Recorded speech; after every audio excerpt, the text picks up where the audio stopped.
அனைவருக்கும் வணக்கம். நான் பிரபாகர் ஜோதிடர். ஓம் சிவாய் நமக. திருச்சிற்றம்பலம். வாழ்க வளமுடன். இப்போ நான் என்ன சொல்ல போகிறேன்னா,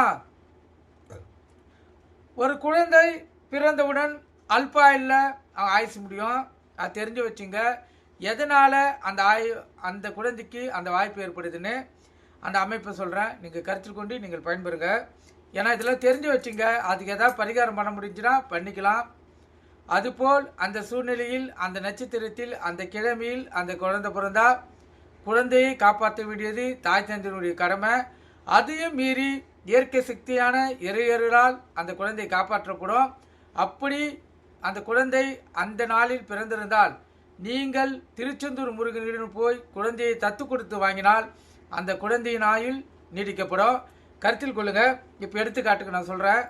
இப்போ ஞாயிற்றுக்கிழமை அமையும் பரணி நட்சத்திரத்தில் பிறந்த குழந்தையும், திங்கட்கிழமையில் அமையும் சித்திரை நட்சத்திரத்தில் பிறந்த குழந்தையும், செவ்வாய்க்கிழமையில் அமையும் உத்திரா நட்சத்திரத்தில் பிறந்த குழந்தையும், புதன்கிழமையில் அமையும் அவிட்ட நட்சத்திரத்தில் பிறந்த குழந்தையும், வியாழக்கிழமையில் அமையும் கேட்ட நட்சத்திரத்தில் அமையும் குழந்தையும், வெள்ளிக்கிழமையில் அமையும் பூராட நட்சத்திரத்தில் பிறந்த குழந்தையும், சனிக்கிழமையில் அமையும் ரேவதி நட்சத்திரத்தில் பிறந்த குழந்தையும் நீண்ட நாள் உயிரோடு இருக்க மாட்டார்கள் என ஜோதிட சாஸ்திரங்கள் தெரிவிக்கின்றன. இளம் வயதில் குழந்தைகள் மாரகம் ஆகிறதுக்கு இதுவும் ஒரு காரணம். அமைப்பு கருத்தில் கொள்ளுங்க. இதுபோல் அமைப்பில் குழந்தைகள் யாருக்காக பிறந்துச்சுன்னா திருச்செந்தூர் முருகனிடம் காலடியில் மண்டியிட்டு குழந்தையை தத்து கொடுத்து வாங்கி கொண்டு வந்தீர்கள்னா அந்த குழந்தையின் ஆயுள் நீடிக்கப்படும்.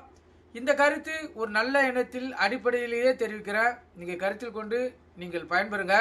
எப்போதும் மனிதன் வாழ்க்கையில் நல்லது நடக்கும், கெட்டது நடக்கும்.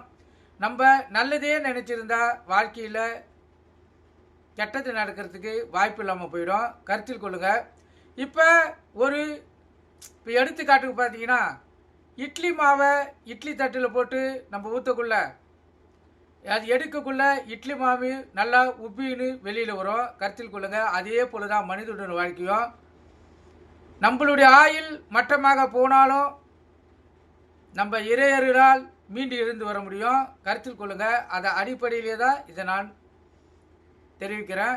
ஏன்னா குழந்தைகள் ஆயுளை தெரிவிப்பது தாய் தந்தையர்களுக்கு மன வருத்தத்தை ஏற்படுத்தலாம். அதுவும் அந்த குழந்தை இல்லைன்னா இன்னும் பிரச்சனை அதிகம். அதை முன்கூட்டியே தெரிந்து அதுக்கு நம்ம இந்த பரிகாரத்தை செய்து குழந்தையை காத்துக்கொள்ளலாம். ஒரு நல்ல எண்ணத்திலே இந்த கருத்தை நான் தெரிவிக்கிறேன். கருத்தில் கொண்டு நீங்கள் பயன்பெறுங்க. நன்றி, வணக்கம்.